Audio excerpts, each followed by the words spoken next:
Dhamangaon railway विधानसभा क्षेत्र के भाजपा महायुति के उम्मीदवार प्रताप अड़सठ की बहन अर्चना रोठे पर हुए हमले के संदर्भ में नागपुर की पूर्व महापौर तथा भाजपा प्रदेश महामंत्री अर्चना डेहनकर ने नागपुर पत्रकार भवन में पत्रकार परिषद लेकर हमले की कड़ी आलोचना की। उन्होंने कहा कि हमला अत्यंत निंदनीय है। विरोधी ने जान से मारने के उद्देश्य से यह हमला किया था।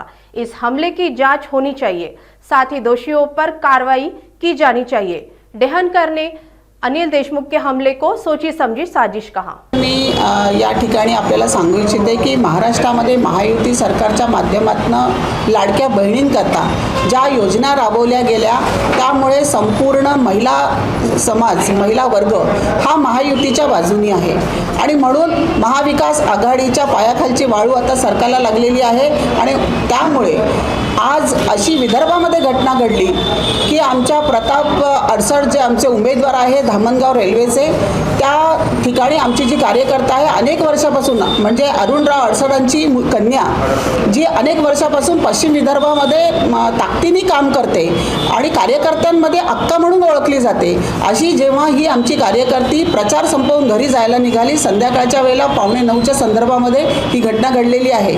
त्या म्हणजे अंधार होता त्या भागामध्ये आणि त्या लघुशंकेला गेलेल्या होत्या। म्हणजे अडगळ अवस्थेमध्ये असताना 2 अज्ञात व्यक्तींनी येऊन त्यांच्यावर हमला केलेला आहे।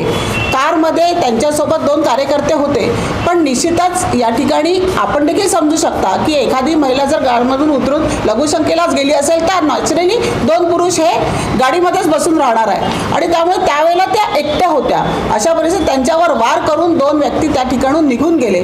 अशा रक्तबंबाळ अवस्थेमध्ये सोडून त्यांच्यावर प्राणघातक हल्ला केलेला आहे आणि हे त्यांना कळून चुकलं की ही लाडकी बहिणीला म्हणजे प्रत्येक आता नवनीत राणा असतील यांच्यावरही अश्लील प्रकारचे किंवा त्यांच्यावरही प्राण हल्ला अशा प्रकारच्या घटना घडलेल्या आहे।